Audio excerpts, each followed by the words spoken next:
Hi, everyone. Welcome to this episode of Claims Never Sleep. I'm your host, Meghan Henry, and today I'm joined by Robb Cruiser. Hey, Robb, welcome back. Hey, Meghan, good to be with you. I'm so happy to have you. Today, you are in the co-host seat. How does it feel? Feeling like a promotion. Feels It like a is. promotion. Well, today we're joined by one of your old friends, long working relationship, and just a long relationship. We're bringing in on Mark Flynn, and you introduced me to Mark because you'd worked with him for so many years, and you were just like, he's a great guy, and we've developed a great friendship over the years, and he just has a lot to say about managing outside. Actually, scratch. I'm going to start over. I don't like where I was going with it. These things always take 2 or 3 takes. Sometimes, and then sometimes it takes like 2 or 3 times, and then I'm like, forget it. The last one's just going to be what it is. No, it's all good. Don't worry about it. All right. No time constraints. All right, ready? Okay. Hi, everyone. Welcome to this episode of Claims Never Sleep. I'm your host, Meghan Henry, and I'm joined by Robb. Hi, Robb. Welcome back. You are in the co-host seat today. Hey, good to be with you, Meghan. I'm happy to have you. And, for our listeners out there, I invited you on because you had introduced me to our guest today, Mark Flynn, you have a long relationship with, both friendship and working relationship. And I think the friendship kind of developed out of the working relationship, right?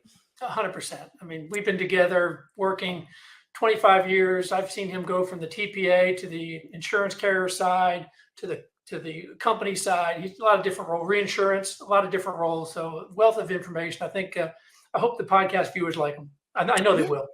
Yeah. So then you kind of brought it to me and you're like, yeah, Mark's a great guy. And I think he would have a lot to say. And he has a really interesting story and, just where he started and where he is now. And with that, what he's experienced along the way as to training adjusters, working with outside counsel, what he likes and what he doesn't like. And I just thought, and you thought as well, that, our listeners would get a lot of, gain something from listening to that. So with that, let's bring him in. This is the Claims Never Sleep podcast, presented by Cruiser Mitchell, with your host, Meghan Henry. Good afternoon, Mark. Welcome to this episode of Claims Never Sleep. I'm so happy to have you today. How are you? Oh, I'm great. Thank you for having me. I really appreciate it. I'm glad Robb's with us also. Yes. Yeah, Robb is on this time as a co-host and not in the hot seat. So how does it feel sitting over there? It's good. No complaints. Especially with Mark. Mark makes it easy. Longtime friend of the firm. Absolutely.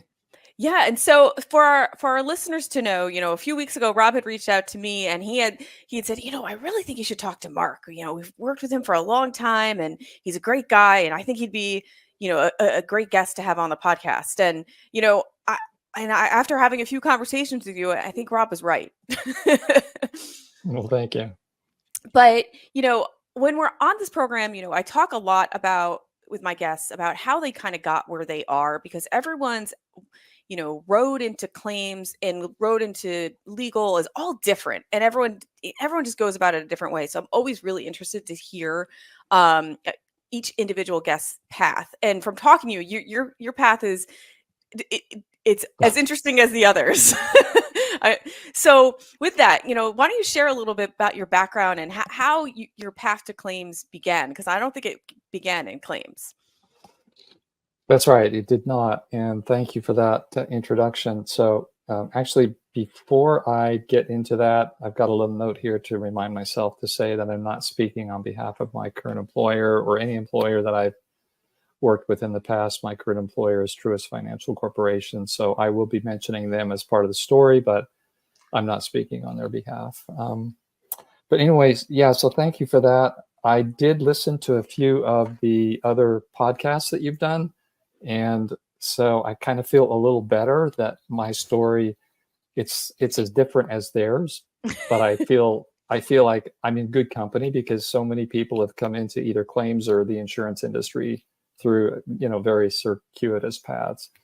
So I'm going to go quickly. Feel free to jump in and move me in a different direction because I've got 50 years to cover. That's how long I've been around.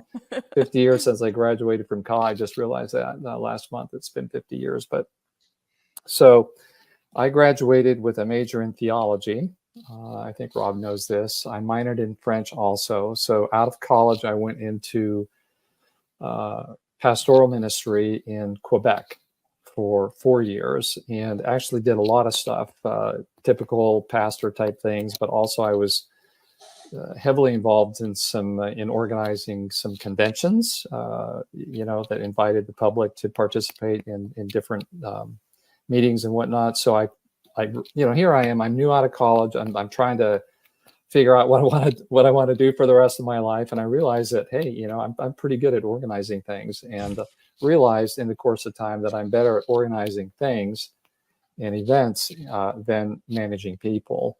That's not the only reason I left the ministry and 4 years later, but that was one of the reasons. So I did leave the full-time ministry, went back to California, and I had to start over again. So in those days we didn't have the internet, so I got the Los Angeles Times and going through the classified ad section, and there's an advertisement for a claims adjuster, which I had no idea what that was, but it came with a company car and an expense account. So, starting over, it was like, yeah, that made sense.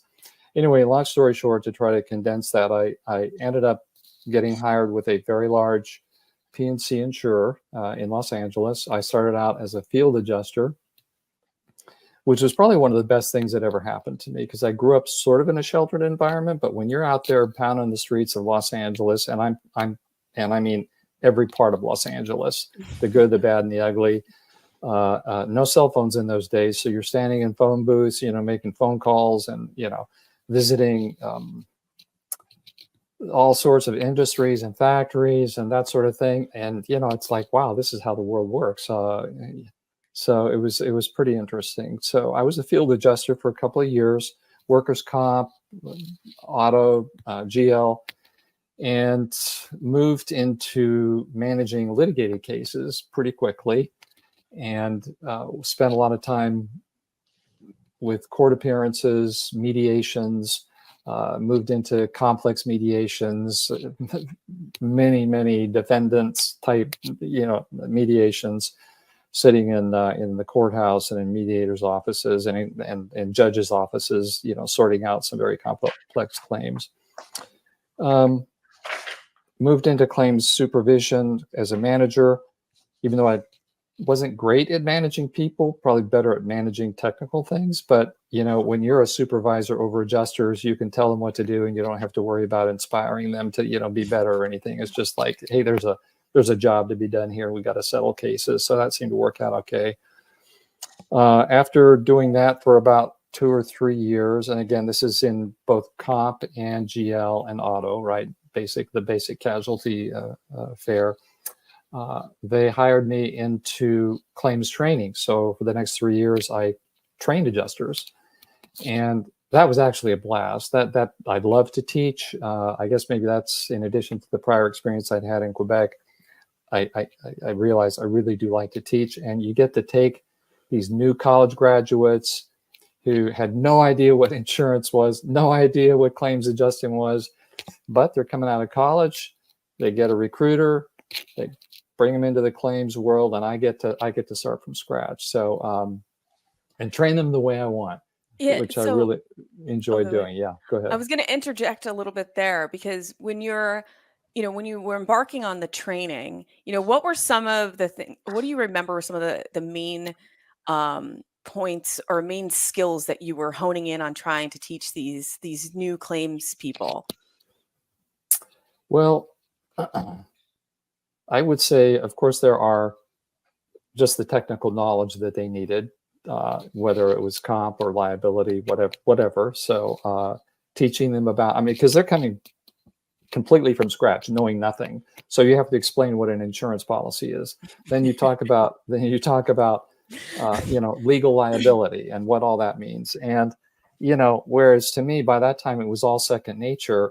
We're basically feeding them with a fire hose for 3 full solid weeks to try to get them ready to go out for another 3 weeks and as field adjusters and settle auto claims and general liability claims.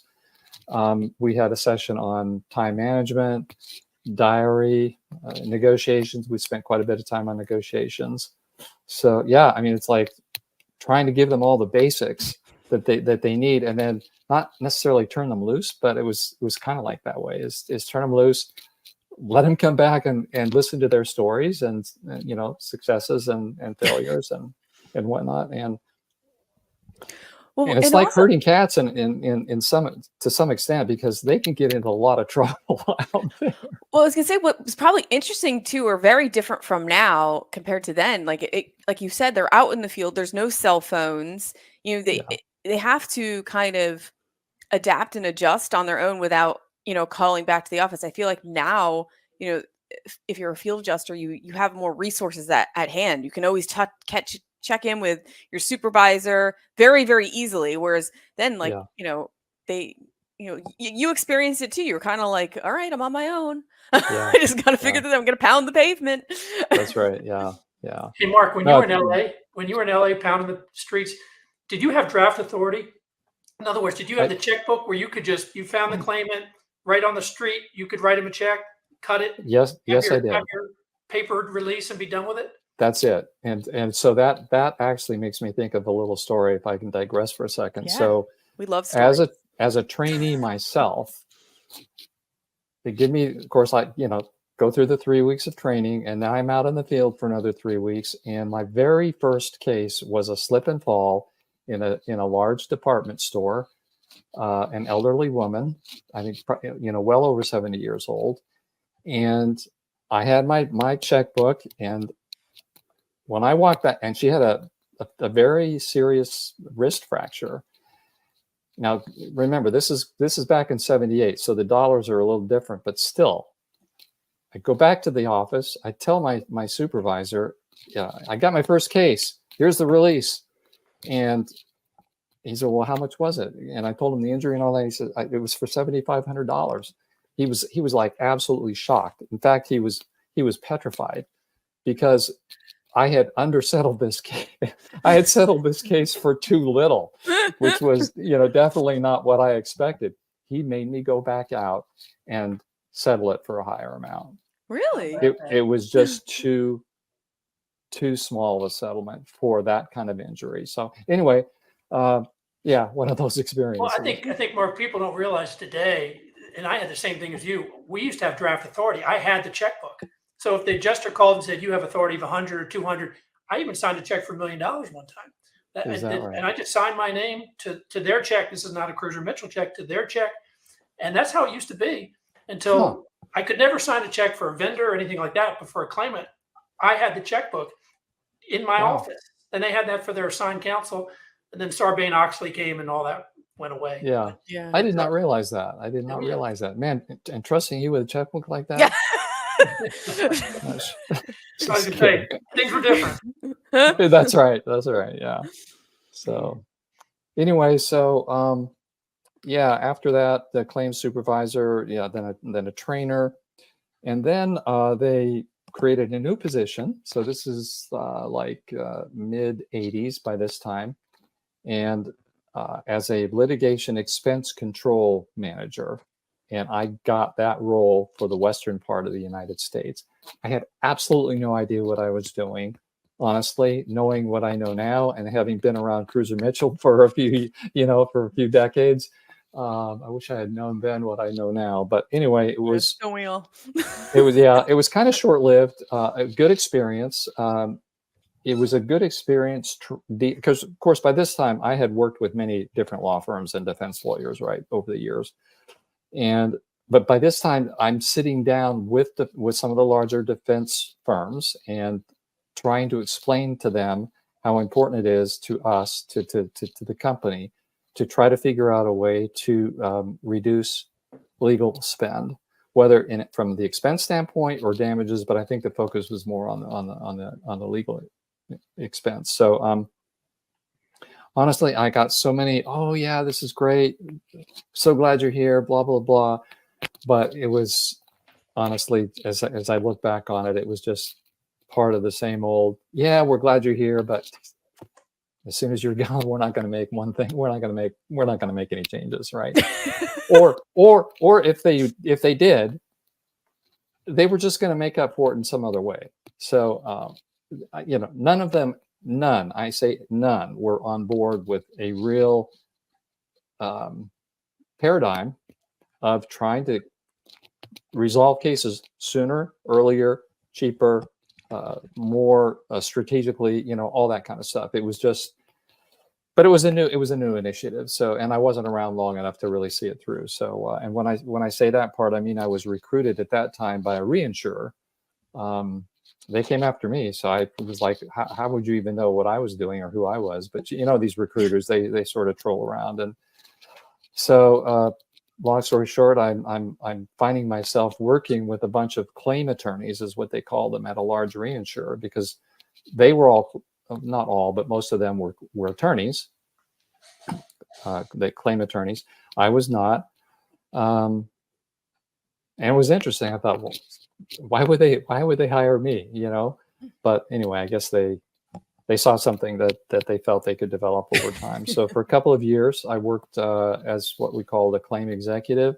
That was, having that experience in the reinsurance arena was probably some of the best experience I could ever have wanted, because you see a completely different side of insurance, and you're dealing with nothing but, high exposure cases, whether it's catastrophic comp injury. I had a baseball player one time from the LA Angels, Los Angeles Angels, I think, who had been injured catastrophically. So it was like, worked with him. And then we did stuff like DES, if you remember that, the synthetic estrogen, I think the DES was, and some of these other things, EF, what do they call it? Electricity from power lines, all that kind of stuff, sexual molestation. So I mean, I got medical malpractice. It was great. And I was there for a couple of years, and actually was really toying about going to law school, because after all, by this time, not a lot, but some of the some of the college graduates that I had trained as adjusters and became adjusters and went to, did work as an adjuster. Some of them actually moved on to go to law school. So I thought, well, why not me? I think I can do it. I think I'm smart enough to do it, but how am I going to work it? Because my wife was at home and all that sort of thing. So seriously trying to figure out a way how to go to law school. And then the church calls me back and says, we want you back. Well, I've always wanted to help people, and that's just part of my blood, I think, part of my DNA, and I love speaking French, which is where I was, and but I just honestly, candidly, was not at that place of maturity to know really where my gifts were. I probably should have said, no, that's really not where my gifting is, but I didn't know that yet. I sensed it in the first round, but it's like, I just didn't really know that yet. And so I said yes. And this is now, so back to French Canada through Mississippi. I was there for a couple of years. So first time I'd ever lived in the South, which was culture shock coming from a kid from the beaches of California. So I'm back in French Quebec, and then back I go to French New Brunswick, and then there's some organizational changes within the church denominationally, and they needed people back in the States, so they bring me to Georgia. I find myself in Middle Georgia, Macon, Warner Robins at that time, and the church went through some additional structural changes and laid off a bunch of people. And I was one of those guys, because the two churches I had were smaller. And anyway, that's interesting to me too, because it's just not something I'd ever really thought about, that being laid off from a parish, like it just in my mind, that concept is so foreign to me. Well, in this particular case, small denomination, and all of the finances were managed out of headquarters. So each parish was not, locally funded. So, but here I am, Is that, looking. was your next stop Atlanta at that point? Yeah. So I had a very short time in which to find work, and I tried to find it in insurance, but it just there was nothing open. So I ended up. Rob might appreciate this little insertion into the story. So I ended up working for a contractor to IBM as an editor of their product brochures, and that was my job to edit, to make sure that the everything that was in those brochures was not only correct from a product standpoint, but also the spelling, syntax. I mean, all of this kind of stuff. And I'm not sure I picked that up along the way, but I was good at that. I was good at writing. I was good at spelling and punctuation and all that. So I really flourished in that environment. But all the time I was still applying for different insurance jobs up in Atlanta. You didn't think that was your career path was to keep editing product descriptions? It just didn't. Wasn't the end all for you? Yeah, and it didn't. He pay carried enough, that skill with him, because if you send him a report with a missing comma or a semicolon, well, that's the thing. He pointed out to you pretty quick. Well, that's why I tell the story, because do you remember that one point? I mean, and I'll get to this in a minute, how great your reports were, but that one time. Yeah. I hope it should have been no, but the no was missing, and it changed the context. It did. And Mark sends it back and goes, "Should there be a no here?" I'm like, "Yes, there should have been a no there." Yeah, exactly. And I wasn't gonna. Well, I'm glad you told the story, but it was a friendly thing, because it wasn't really clear actually the way that the whole sentence was structured. It could have gone either way, and I wasn't sure. No, I remember that like it was yesterday. Yeah. It was probably 20 years ago, but yeah. Well, and Rob, probably in your shoes too, you're like, "Oh man, how did I mess that up?" And that when exactly, because when probably, Mark's kind of he's kind of a double threat. He's a deep thinker, but he's also this retail street, I can settle cases in the LA streets guy. So I don't know, am I going to get the deep thinker where you're going to talk about does contractual indemnity trigger an insured under a CGL policy? Because if you want to know that kind of detail and depth, Mark will take you there. Or if you need another $2,500 bucks to settle a slip and fall case, Mark will do that too. It's a really kind of a cool combination. He's a deep thinker, but a very practical street level claims guy too. So it was always easy to deal with. Like sometimes he would tell me we have to go deeper in this, and sometimes I tell him no, we don't. I just need another $2,500, and he'd be like, "Oh yeah, you're right. Let's move on." But we got into some of these academic things just because we both had a general interest in. I don't know if it's a good thing or not, but a little too much interest in CGL policies back in the day. Yeah, right.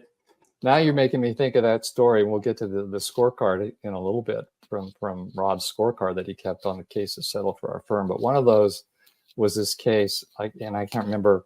I think it was slip and fall, I think, kind of a case. But and we spent. Robb, you never knew this. It was a delivery man hit by a front door. Okay, and the demand was $90,000. We were at mediation, and I was on that particular day was inclined, particularly because a manager was with. It was not my direct manager, but like the assistant risk manager was there attending, because it was not a claims guy. And I thought, well, this is a good opportunity for him to see how a mediation goes.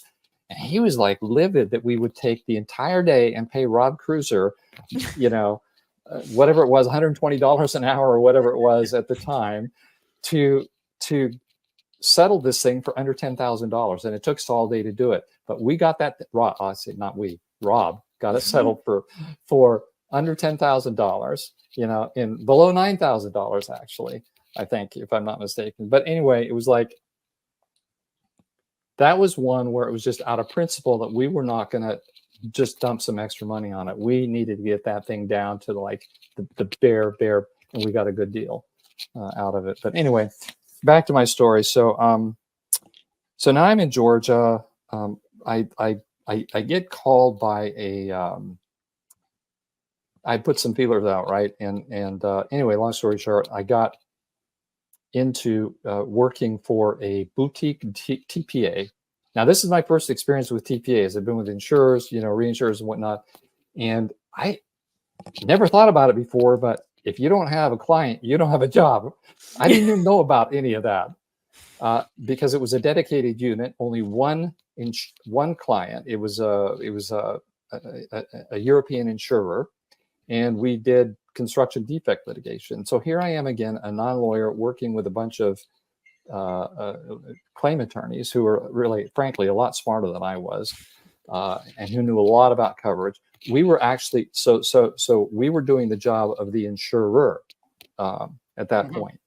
And so the team that I was on wrote reservation of rights letters, and that's when I learned about coverage and how to do that. And it was really, really great experience. But the client moved on to a different TPA. I don't think it was because we weren't doing a good job. I'm not sure what it was. But anyway, so we all lost, the unit shut down. So I found another position almost exactly the same at a different boutique TPA doing the same thing. And that client, it was with a European, what is it with these European insurers anyway? One was from Italy, they moved on. The next one was from Germany, it moved on. So this is like, now I'm looking for work again, and landed at another large TPA, but working with domestic clients. And it was during that time. Where we met, right? That's where we met. This would have been around 1998, if I'm not mistaken. Yeah. And so I was managing a litigation desk, and honestly, just to be candid, it's not like I held any real elevated positions in the insurance industry previously. It's not like I was a national director or anything. Oh, by the way, one of the adjusters. Yeah, I did want to say this. Sorry, I'm backtracking. None of the adjusters who ever came out of college into the training program that I ran for 3 years for that large insurance company, none of them ever was intended to become an insurance adjuster. Yeah. None, except one guy. He showed up in a training class with maybe 2 others. Most of my classes had maybe 15 or 17 people. This is a very small class. He's one of them, and he says, "I want to be a claims adjuster." What? Are you crazy, man? Turns out this guy, he really did. And I don't know if it was his family or whatever, but was in insurance. But he wanted to become a claims adjuster. He did. He became a good one. He went on to law school, was a lawyer for many years, and ultimately became, in the sunset of his career, I think he retired like 10 years ago, was the national practice leader at one of the largest, if not the largest broker in the world. Wow. It was like, hey, and I Mark, didn't know. I think it had to do with your training back in the day that led him to the highest. There would be no other reason I would bring it up except hoping that was the case. He probably mentioned you in his retirement speech. I got that. I am who I am because of Mark Flynn, the training he provided me. Not quite that, but yeah, it was a pretty random moment how I found out about that. But anyway, so where was I? Meeting Robb Cruiser. So 98. Yeah, so this is 98, and I guess before getting into finishing the rest of my story, I'm just gonna talk a little bit about Robb. Oh no! So Robb worked. Now you're making him uncomfortable. And I know your internet's not going to go out right now because I got some things to say, and I've been waiting 30 years. And now we're recorded and we're going to get broadcasted. That's right. I'm sure Robb will do some heavy editing when this is all over. He doesn't get to edit; only you do. Yeah. So, honestly, so I had. I don't know, 5 or 6 major clients, and these are all litigated cases. I know what I was going to say. It was kind of humbling for me to go work on a line desk again, having had some of the other roles in insurance that I had previously. But there was a purpose to all of this. And I got to say, there was a reason all of this was happening for me, for my good. And it was, I'll just leave it at that. I feel like there was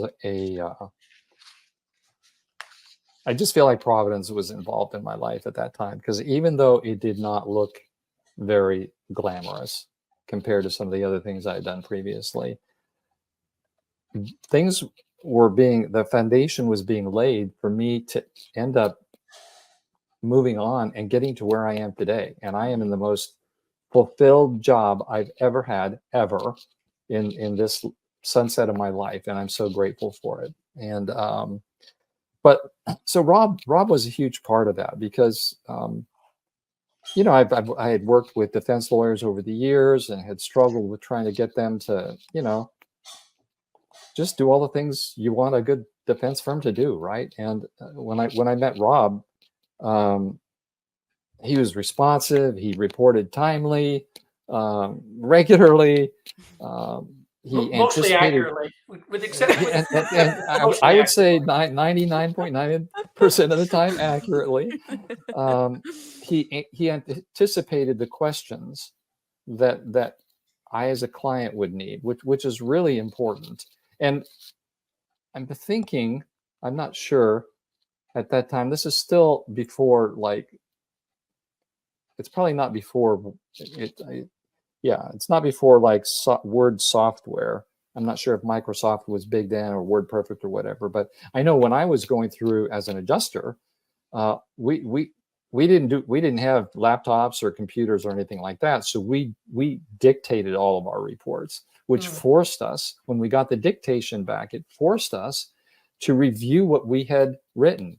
And it forced you to look at everything a second time or a third time, so that you knew when it finally went out the door. And I'm talking about my own reports to my superiors, right? When it finally went out the door, technology and attorneys now doing their own reports in Word.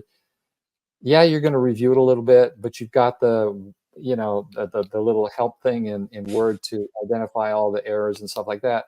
But it doesn't necessarily make you think through every single thing that you've written to answer this question. That is, am I providing the client with the information that they need so that they can make strategic decisions from a risk perspective, from a cost perspective, what kind of dollars are we looking at? Because this kind of information has to flow up. It has to flow to the corporate insurance director, to the CFO, or whatever it is. And anyway, Robb was giving me reports that I didn't have to go back and ask a ton of questions on. Yeah. I'm still having to go back, even though I don't manage. I've only got one casualty claim left that I'm managing. It's mostly I'm managing other stuff right now, but I still have to go back sometimes and like if you will, help the defense attorney figure out kind of the relevant issues that need to be addressed. And I never had to do that with Robb, and it was wonderful. And another thing that he did was, all right, last story, Mark. Last story. Yeah, was that you actually, at the conclusion of your reports, you put recommendations and next steps. Mm-hmm. That is like so huge. It's like such a no-brainer. But a lot of firms just don't do that, to be candid. They provide you with a status of what's happening, and that's it. And I don't understand that either, because even for me, I like the recommendations and next steps, because then, when you looking back, you look at the report, like, this is, you have a path for yourself. Like, it's a reminder of what you have to do next. Exactly. And also, like, you have to keep in mind that, I'm sure there's wonderful, great supportive information in the report, but a lot of times you are, I'm assuming the adjuster's looking like, what's next? What does all this mean? Sum it all up for me. I can read all this and digest it all, but like, this is what's happening. Where are we going now? Well, that's true and is relevant for adjusters who are controlling and managing the process. But what I have found and I don't know how true this is today, but over the years, let's say over recent years, recent meaning the last 15 years or 20 years or whatever, is that adjusters became so enslaved to process that, and they were judged.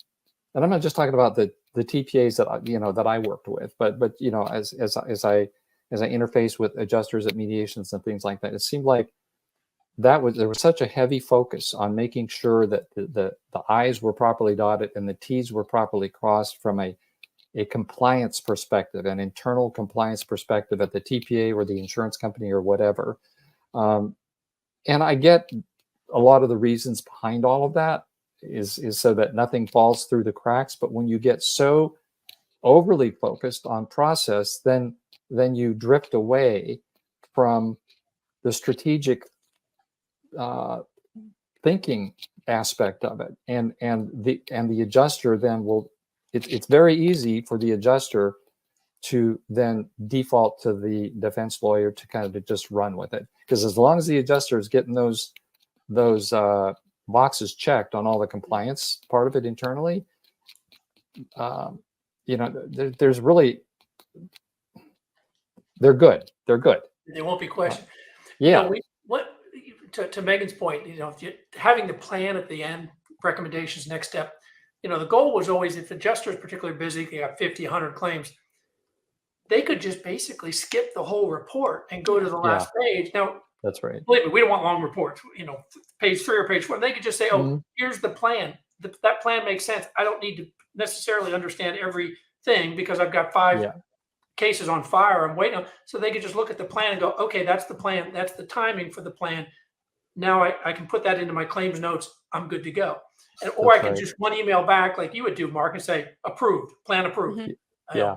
And that's kind of the idea. They don't have to figure out after reading a report what's next. That's so counterproductive. Yeah, no, that is true, and that was always really helpful, was to have a report like that, because to your point, caseloads were increasing over the years, right? As a field adjuster, I had 35 to 50 cases. Of course, that was in the field, but even as adjusters moved inside, they had maybe 75, 100 cases. Now, depending on the line of coverage that you're handling, I mean, it can be 150, 180, 200 cases. And that's honestly, and I'll just add parenthetically here, we'll talk about some of the challenges adjusters have, but they've got one of the hardest jobs on the planet. I'm absolutely persuaded of that.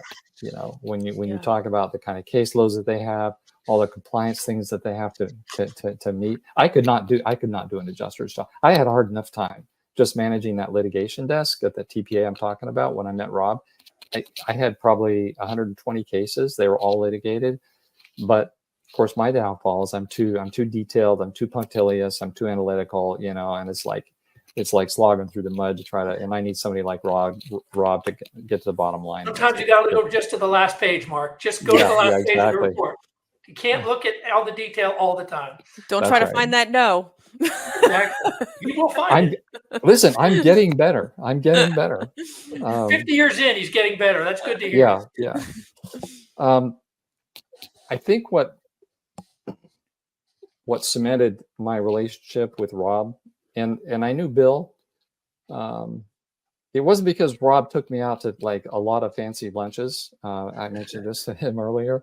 It was never. That's not why I kept going with him. What, you mean the food court at the yeah, exactly. Wasn't good enough. Who don't love a good food court? You can have your chicken, your hot hero. Well, even if you'd have come by a little bit more often to give me a, no, I'm just kidding. What really did it for me was after Robb left the firm that he was at and started up with Bill, started up Cruiser Mitchell, I referred him a case. I think it was a bad burn case, if I recall correctly. And the defendant was, a well-known defendant. And I sent it over to Robb, and I really needed a good lawyer who was going to help, not only manage it well, but help me through it, because that was kind of a new territory for me. And so, anyway, I don't know, it was a couple, 3 weeks in or whatever, I get a call from Robb, and he long story short, he just said, I can't take this case. We're just starting out as a firm. I know the kind of work that I have delivered to you over the years. I want to continue to deliver that kind of product to you and to all of my clients. And honestly, I see that this is just going to be too big, too much for us at this point in our stage, stage of growth as a new firm.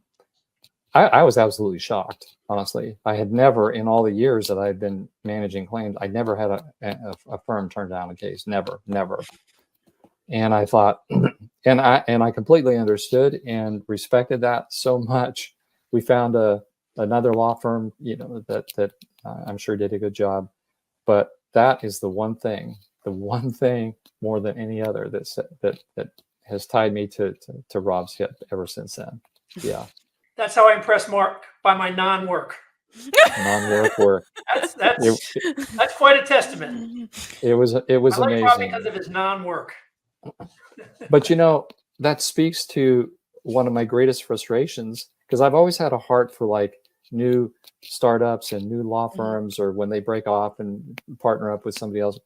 I always want to help them out, and obviously if I think they're good and if I've had good experience with them, I want to help them, as opposed to going with the big firm and stuff. Nothing wrong with big firms, but I always favored the smaller firm, and especially the startups. But I would say I've only pulled, maybe over the years, I've been doing claims work for 38 years now.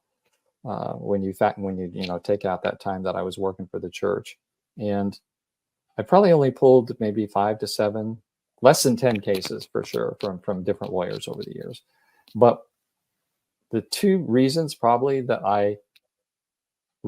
I have done that, one is you can't get reports out of the law firm. You have to pull a case. You've got, and Yep. I don't know how. I mean, I'm thinking of one law firm. I can't even remember their name, but they were they worked for one of the largest insurers in the world, and how that could be, I honestly do not know, because they simply wouldn't report. They just wouldn't report.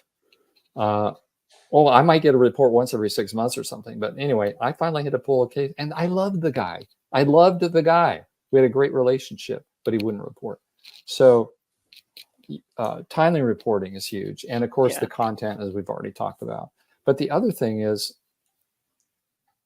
and I'm thinking at least in 2 instances, firms that were startup firms that I was like rooting for and sending cases to and whatnot, but they didn't know how to manage their growth. They grew too fast, or didn't turn down cases, whatever it was. And the service began to drop off. And then in time, to make matters worse, I'm getting, I have a relationship with the main guy, right? And now I'm when I'm referring a case over, I'm not even hearing from the main guy at all, or the main woman. Yeah, because because sometimes the relationship has been, my primary relationship has been with a female attorney also. So this is across the board. For when I say guy, I'm talking about across the board. We get it. So all of a sudden you're dealing with an associate, right? Whom you don't even know, who the partner, your friend, the one that you've been working with, never took the time to say, hey, I'm starting to transition now. We're getting bigger. Do you mind? Hey, do you mind if I? Basic stuff, man. It's so basic, but they don't teach any of this stuff, in law school or anywhere really. But it is, you think that it's so basic that you could figure this out. But I remember when Robb started having to move away from me a little bit, and that was kind of hard, because I felt like a chosen client. Yeah, you're on the Mount Rushmore. If I had to pick 4 on my Mount Rushmore, Flynn is right there, no doubt about it. Well, just as long as it's not on the side where the birds, do all the. but yeah, at least he had the courtesy to call me up and say, look, I'm going to introduce you to whoever it was at the time. And it was, I mean, the fact that he did that, it was hard enough just to have him tell me that he was going to do that. But at least he said, I'm going to be involved. And he made sure that both their names were on the letters. He reviewed all the letters, and he was like, until I had developed that comfort level. But honestly, I can't think of any other firm that's ever done that. You know, that I've done that with, or who's done that to me before. And this one firm that I'm thinking, like I mentioned, this guy, I love the guy, and I finally had to call him on it. You know, you let things go for so long, and then you just got to decide, okay, we got to have this discussion. And I've had a lot of these, you know, heart to hearts with different lawyers over the years, and I think they know that. And they always tell me, they always say, I really, really appreciate it.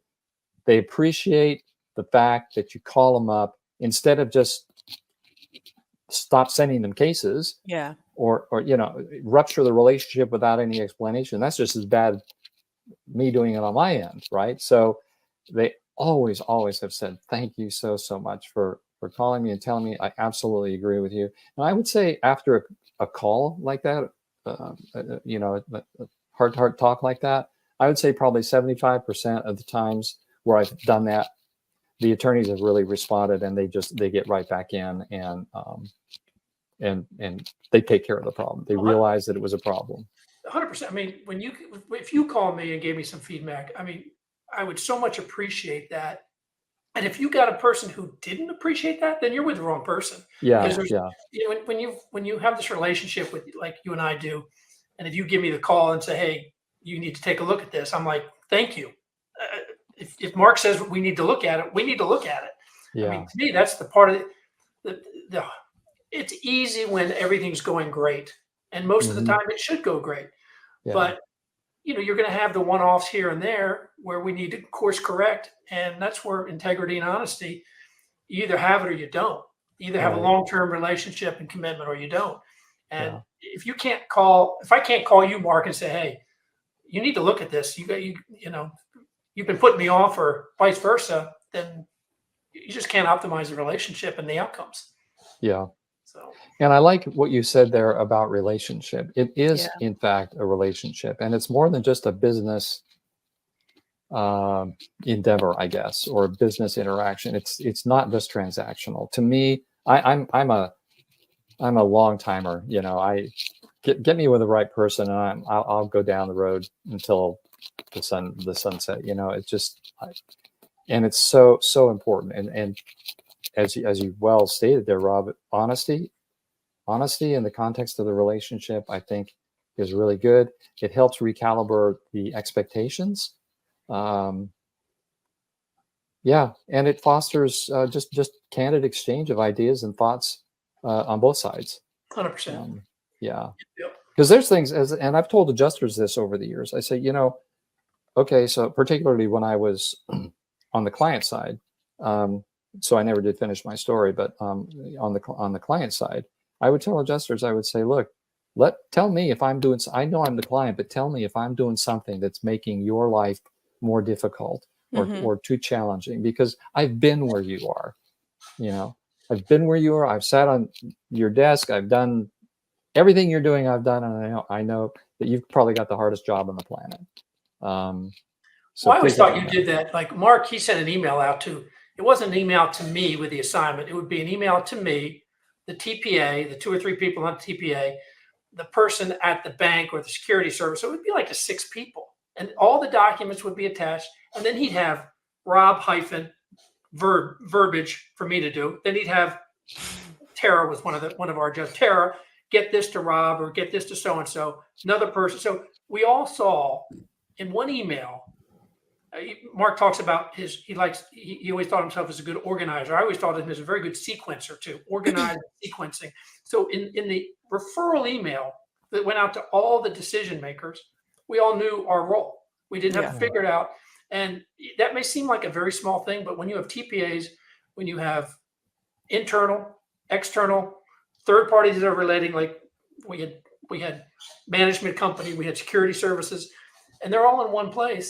That saved about 2 hours of cross emailing who's doing what to whom.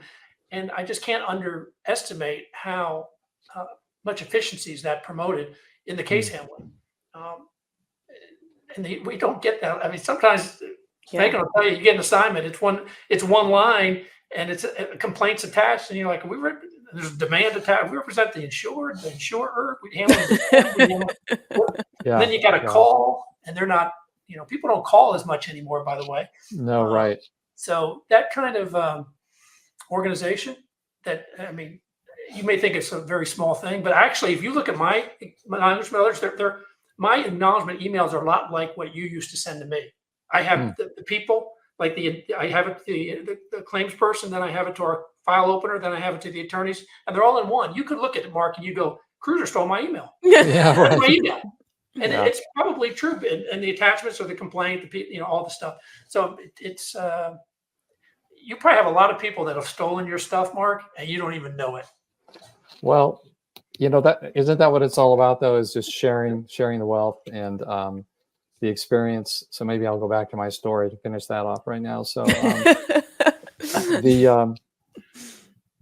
I think I was able to do that partly because those are some of my gifts, but also I had been there, right?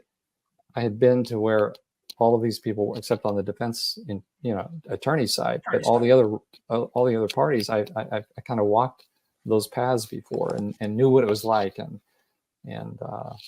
because even as an adjuster, when I was working with you over at the TPA, and I would get a new case from a client, sometimes they would just send the complaint over with no instructions. Yeah. Other than to send to Rob Cruiser or whoever, and okay, that's fine. But I had to figure it out, and that's part of my service to the client. But yeah, when it's all laid out for you, it means somebody's really put some thought into it ahead of time, and it's usually somebody with experience, because a lot of times people assigning these cases out from the client side, they don't have the background, an extensive claims background. But yeah, so anyway, Rob and I continued our relationship and so forth. So one of my clients, I will say this, I'll put a name in there, was SunTrust Bank, and I'm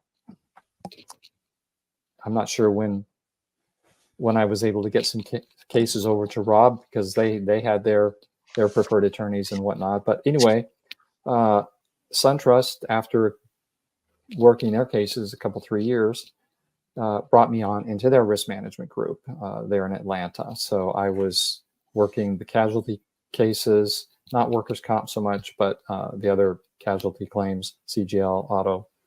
And I began to learn about professional liability, which I really, really liked. You're not in the weeds as much in terms of like active claim management because your retentions are so high. So there's a lot of work to be done from a coverage analysis perspective, but I have really liked, that part of my job.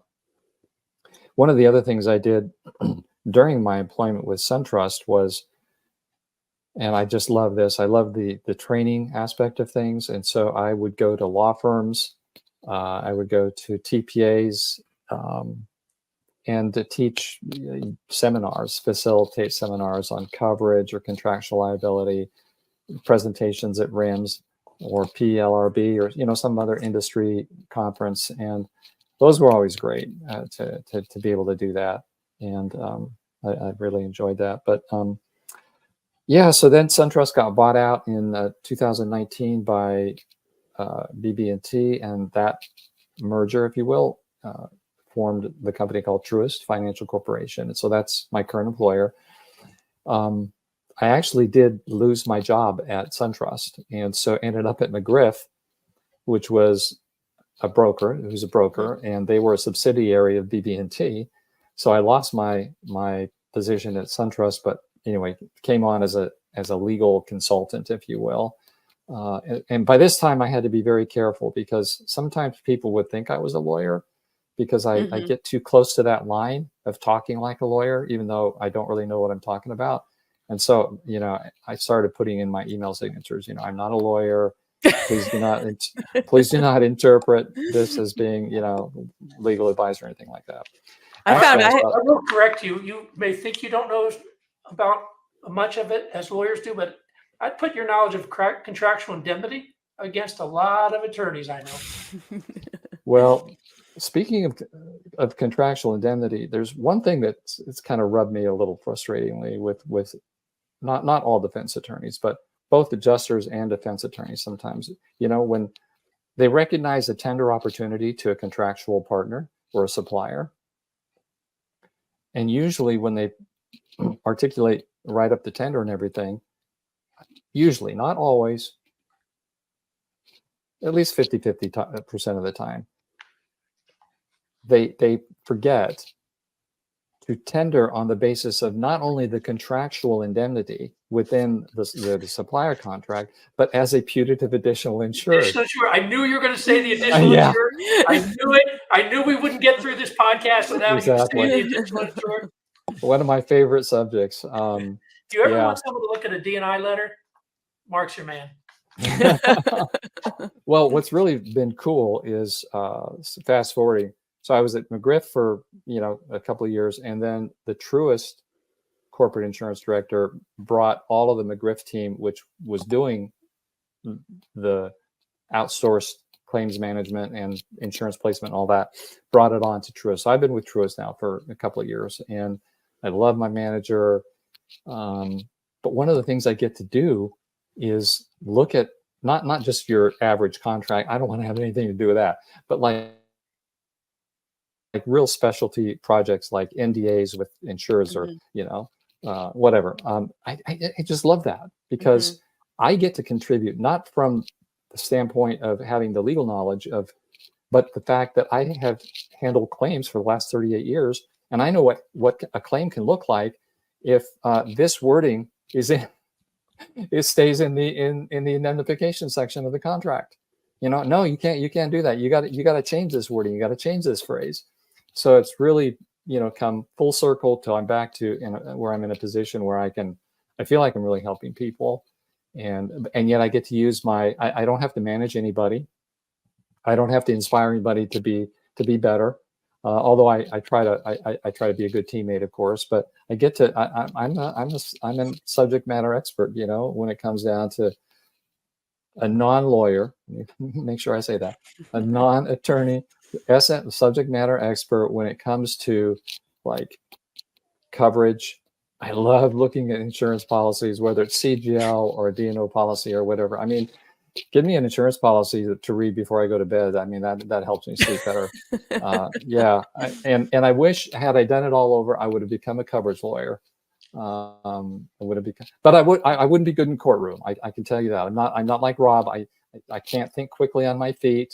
I'm too analytical. I'm too slow. I'm not a good poker player. So I know I wouldn't have been good in the courtroom. But can I analyze an insurance policy? Yes. And it's actually, it's done well for my employer. I've been able to find coverage for claims in certain situations where, others may not have found it. So you ended where you began. Deep thinking, the deep thought. You got to be the deep thinker that you started in theology, and now you're bringing it to the profession. Right. You brought yourself full circle. But you've had so much experience though with outside counsel, and we've talked a lot about the timely reporting, but what are some other issues that you see, are the downfalls that or traps isn't the right word, but issues that you see with outside counsel that you're like, oh, why did they do that? Or things that just kind of would really make the hairs on the back of your neck stand up in annoyance? I'm just looking. And we only have an hour podcast, Mark, so you can't go through all. That's right. No, and we're almost at the end, but inquiring minds want to know. I feel like we have covered that just throughout the last hour, right? Growing too fast, not keeping the client apprised of where the firm is going and how things are going to change, and just common courtesy type things. But probably the biggest thing of all is not really delivering the product that everybody promises that they're going to deliver. I'm still except for that article that I sent you, Rob, recently that started this whole, idea about me coming onto the podcast. There it is right there. I had never, and I have no idea if they are come anywhere close to what you guys do. I doubt it. But that's the first time I had seen anybody doing anything anywhere even close to what you and what Bill Mitchell does in that in your series and your little black book and all that kind of thing, and the stories that you guys tell about thinking out of the box and creatively, that is just so, oh man, it just warms my heart. I mean, that's why I've attended so many of those darn things, is I love to hear the stories of how it really works, as opposed to, and I've done this many times through the years, is sighing heavily because we are now 3 years into litigation. We're 60 days from trial, and we're doing that. Into litigation, 60 days from trial. We're doing a mediation, and it's like, why have we waited this long? Mm-hmm. Why have we waited? Because nothing has really changed, except that we've spent another 40 grand in defense costs. I've told adjusters over the years, suggested, if you will, adjusters, to really, really get good at what they do, they need to think more like attorneys. And because usually adjusters are pretty good negotiators, but they don't always think in terms of how an attorney thinks. So when they're analyzing legal liability, for example, they'll intuitively come up with the right answer, but they're not coming up to the right answer in the right way. For example, if you asked an adjuster, a casualty adjuster, to tell you what the elements were of a negligence theory, duty owed, duty breach, proximate, they probably couldn't do it. Most of them cannot do it. It gets even worse when they're analyzing exposure on a defamation case. And you want to know, what are the elements of legal liability in a defamation case? And they'll tell you, they'll approach it from the standpoint of negligence, right? The flip side, I encourage attorneys to think more like adjusters from a disposition perspective. I get all the legal theory that I need from usually, if the report's complete, I'm getting all that stuff that I need. But then I'm still waiting 3 years before we come up with some, and we're at mediation again, way down the line, way too much defense cost. And honestly, at different times, not often, but sometimes, because I'm really not a great negotiator, but sometimes I just see that this has been so stuck for so long, and I just get in there and I honestly, respectfully, I'll just tell the attorneys and work with a mediator. I'll just say, look, I want to work with the other side directly. I want to talk to the other guy directly. And when I have done that, which has only probably been 3 or 4 times over the years, we get the case done in about 20 minutes, because all we're doing is we're trading dollars. We're not talking all the other stuff, and it's done. And some of those cases have been, with sizable dollars. I mean, like into the millions. So, well, when you have 50 years experience, maybe we let you do those direct negotiations. Yeah, there might be something to that. That's right. Yeah, but no, I can't think of anything else. I liked what Rob did for us as a client, is he kept a scorecard for us, and I'm not exaggerating when I say that, because I'm looking at that scorecard right now. I think there were, it doesn't matter how many cases are on there, but 75% of these cases, they're all litigated, were resolved with no payment. That's staggering to me. Either through dispositive motion, or voluntary dismissal, or tender to a contractual indemnitor. Well, I just told them that if they didn't. That's amazing. I told him if they didn't settle, I was going to stick Mark Flynn on him, and that usually did the trick. I'm too nice. I'm too nice. So. Well, Mark, I feel like we could go on for like a whole other hour. Maybe we'll have to do a part 2. But I don't want to wrap up though without asking you this, because I ask this of pretty much all my guests on here. But if knowing what you know now over your 50-year career, what advice would you give young Mark?